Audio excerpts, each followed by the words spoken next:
A prolonged electioneering period as well as dry weather patterns in the initial months of 2017 that weighed down agricultural output were some of the highlights of last year.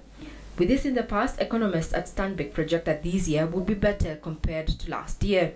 But as I said, for sustainable development, we can't settle for these sub 5% growth levels. We have to start testing 6% growth levels.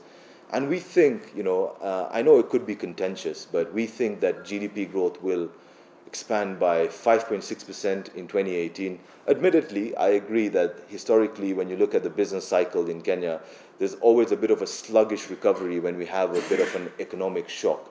They say good rains, increased infrastructure investment, enhanced tourism activities, and a robust services sector will power the economy to grow at 5.6% this year.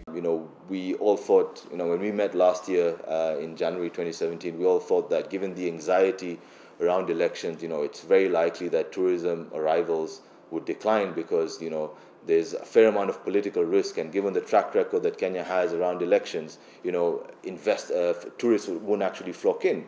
But the reverse is true. I mean, we did see a bit of a dip around August, but if you look at the numbers, between Jan and actually July, they were actually quite positive.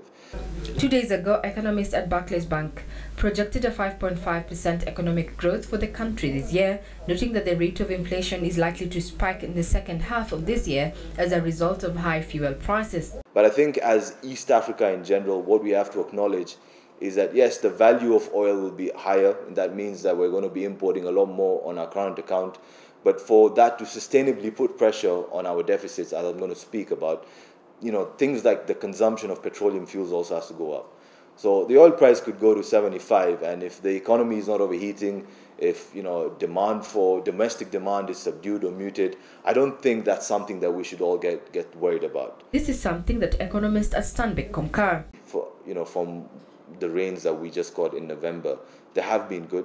Of course, there's still a concern around armyworms, but I don't think the impact on food production, specifically maize, is going to be that drastic in 2018, at least in the first half, in comparison to what we saw in 2017.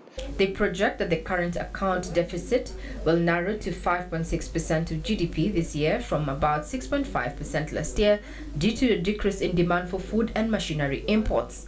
Economists have called for fiscal consolidation so as to reduce uncertainty over the rising debt service costs that could widen the risk Kenya pays to borrow externally. Foreign investors looking at are pleading for fiscal consolidation is that once we show that we're committed to fiscal consolidation, that would give them a lot more comfort on debt sustainability. Because remember, if our fiscal deficit falls from 8.1 to 6, which is what a medium-term growth projection should be, then that ideally means our appetite for external debt should be less, because we're ideally spending a lot less.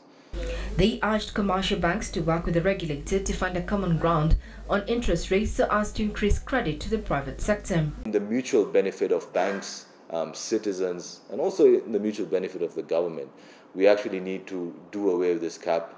If we don't repeal it altogether, we probably have to revise it to incentivize banks to actually price risk and start extending credit to the medium enterprises, those that need it the most, and as BK said, those that are the lifeblood of the Kenyan economy. Regina Menyera Gitao reporting for Business Insight.